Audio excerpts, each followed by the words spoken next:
Hello everyone and welcome to our podcast on matters financial, and today's subject is on growing your wealth. Our guest speaker today is Chris Isaac, one of our senior advisors. Chris, would you like to tell us a little bit about yourself? Thanks, Stuart. My name is Chris Isaac. I'm a chartered financial planner at Pareto Financial Planning.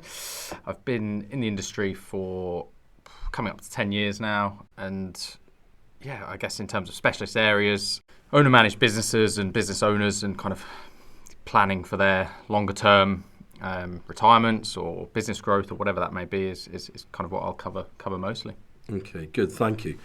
And Chris, you work with one of our accountants also, so you see a lot of people looking to grow their wealth. Yeah, absolutely. It's a lot of firms will be focused a lot more on the later stage in terms of retirement planning, but actually with the way we work and working with accountants, we often pick them up at the earlier stage where they might have grown a successful business or be growing a successful business, and then it's really about moving on to the personal side and how can we turn that into growing your personal wealth and future financial independence. And there's a lot of talk about growing wealth. Just what do we mean when we state looking at growing your wealth or assets? Yeah, it's a really good question, because a lot of the time it can just be focused on I need to grow my wealth for the sake of it, and really I think the first place to start is, what is the money for? Why are you growing your wealth? Is it that you're looking to put a house deposit down in a couple of years, or is it that you're looking to supplement your income in retirement? And once you establish that will then drive as to the best ways to grow your wealth and the considerations around that. So a good example, as I said, if you're saving for a house deposit in the shorter term, that's going to be a very different strategy to growing your wealth for 25 years down the line for retirement income. So for me, it's really important to, before thinking about, where should I invest it, what should I do with it, it's about, well, what's the money for, and then working backwards from there. Because without knowing where you're going, you don't really know what vehicle you need. So that's often the best place to start. And there's also some important things to consider when we state growing your wealth. And you mentioned time limits. So time's a consideration, but risk is a consideration. Would you just like to elaborate on what's important to think about when we're discussing growing your wealth? I think, as you touched on, firstly, the biggest consideration really is time horizon. The difference between saving for the shorter term or just for an emergency fund versus saving for potentially 20 plus years down the line for retirement is often the biggest driver as to how you might grow your wealth, and then that typically drives the decision around the type of risk level you might want to take or the vehicle that you're investing in. So, as a good example, if you have got a 20 plus year retirement, really you want to be looking at the type of vehicle that's going to be able to grow your wealth over the longer term, and the investment vehicle that allows you to do that, accepting that you will probably want to take more risk, but that's to achieve a higher return over the longer run. Obviously, tax considerations, when you then dive down into what specific vehicles are we looking at? Is it ISAs? Is it pensions? Is it offshore bonds, etc.? That's when you're then considering not just your time horizon and your risk, but then what's your tax position? Are there particular vehicles that will be more effective for you versus someone else? But really, it's growing your wealth, whilst it sounds like quite a wide-ranging term, is very personal to your specific circumstances, because you can sit down with two people of similar age but with very different plans, and what's important to each of those will be different. So it's really about understanding the person before then actually thinking about, right, are we just growing our wealth for the sake of it, or is it to do things that you want to do in your life? Great, thank you.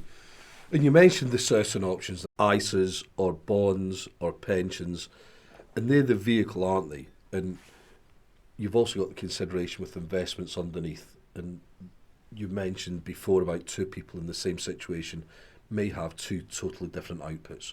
Absolutely. I think sometimes there's probably a mistake or a misunderstanding when it comes to the difference between the investments and the actual vehicle that you're investing in. So, often people say, pensions are risky. What they might mean is that the underlying investment within a pension could be risky, but at the end of the day, you could set up a pension and hold it in cash, and actually that would be inherently low risk. So that's why it's important to distinguish between the vehicle itself, but actually the underlying investment. And it's the same at the lower risk end of the scale in terms of cash. It's understanding that yes, cash has a place for certain aspects in terms of your emergency fund and for shorter term capital requirements, but the risk of cash is that over the long run, if all of your wealth remains in cash, the likelihood is that inflation will eat away at that, and typically in about 25 years, your costs around you will probably double, and more often than not, if that's left in cash, that certainly won't keep up.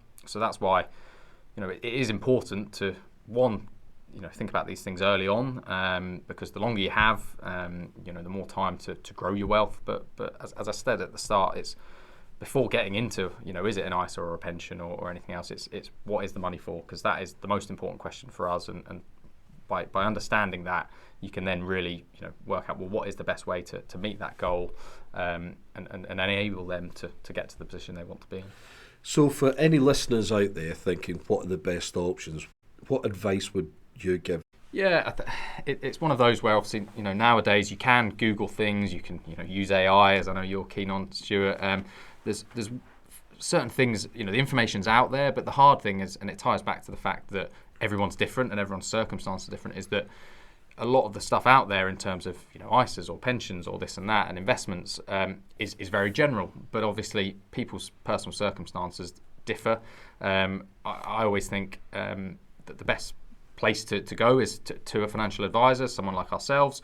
The way we work is obviously that initial discussion is there's never a charge to that. It's really to understand, one, if we can help, but more often than not, if we can't, we'll certainly be able to point you in the right direction and get you on your feet. So I think, yes, you can go and Google, and yes, you can do it yourself, but I always think it's worth definitely sense checking with someone.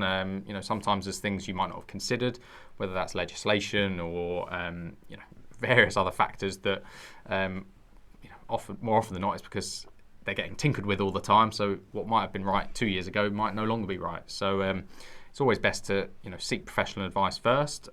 Sometimes just to make sure that you're doing the right thing if you are going to do it yourself. But financial advice isn't for everyone. Not everyone needs it. More often than not, it's good to have that initial conversation, and hopefully then you're starting off in the right place. And over time, your needs might develop, and then you might need more complex advice. But first and foremost, it's thinking about, well, why am I seeking advice? What is it I'm looking to understand? And then seeking out the best people to help you with that. And there's certain tools that we have at our disposal, such as cash flow planning tools. Also, you mentioned before about income tax positions and clients' individual tax positions. We'll be happy to sit with the individual and their accountant to work in tandem with them, won't we? Yeah, absolutely. A lot of what we do is really trying to map out the future as clearly as you can. As obviously there's lots of assumptions used, but it's trying to get a sense for where you are going and where you're trying to get to enable you to then work backwards and answer those questions of how should I be growing my wealth? Is now the right time? Should I actually be thinking about paying down debts or things like that's another consideration. But working in partnership with other professionals, whether that's accountants or solicitors, and as you say, using the tools at our disposal can really assist. One, give that what I like to call a bit of a financial map for people to understand where they're heading, and that can actually help drive decisions that we might not necessarily be directly assisting with, but as an example, the accountants around income planning and drawing from a company, and that's where we can assist and say, well, what other options are there for a company owner or an individual, and how might we best use them? Great, thank you. So in summary to our listeners, would you just summarise the key points that you think any listeners might need to take into consideration when they're thinking about growing their wealth? Yeah, absolutely. I think, I've said it a few times, but the main one really is thinking about what the money's for, because until you have an idea of what that's for, it's then hard to decide, well, should I invest it or not? And if so, how much risk and return do I need to target? And the other thing is, sometimes it's easy to say that, but some people might be early off in their wealth building journey, and they might not know what they want to do in 30 years' time. But really, the reason for growing your wealth is to give you options, and having options really is about, the most common is the option whether you need, whether to work or not, whether you need to work, and really growing your wealth, if I had to summarise, is about giving you the option of financial independence. Do you need to work? And by growing your wealth over time, that's hopefully where we can help our clients get to and give them that option. Great, thank you. So, moving on just to the random question that we always ask in these podcasts. If money was no object and you could do anything, what would you like to do, Chris? That's a good question.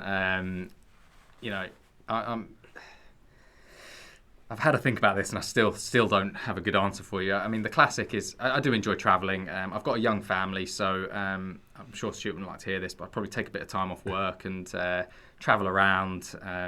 Spend time with my family. Maybe I'd never come back to work. Who knows? But I guess on a more less cliche that I'm just going to travel around the world and all that. I think travelling's good. Most people have answered the same. Yeah. I guess travelling. I enjoy cooking. Maybe spending a shift in a Michelin-starred restaurant. Eating or cooking? Probably a bit of both. But just to see how people at the top level really work. Because it would be good to put my cooking skills to the test. Good. Well, thank you, Chris, and thank you everyone for listening. This podcast is part of a series that we've recorded. Please make sure you subscribe and check out our other podcast episodes.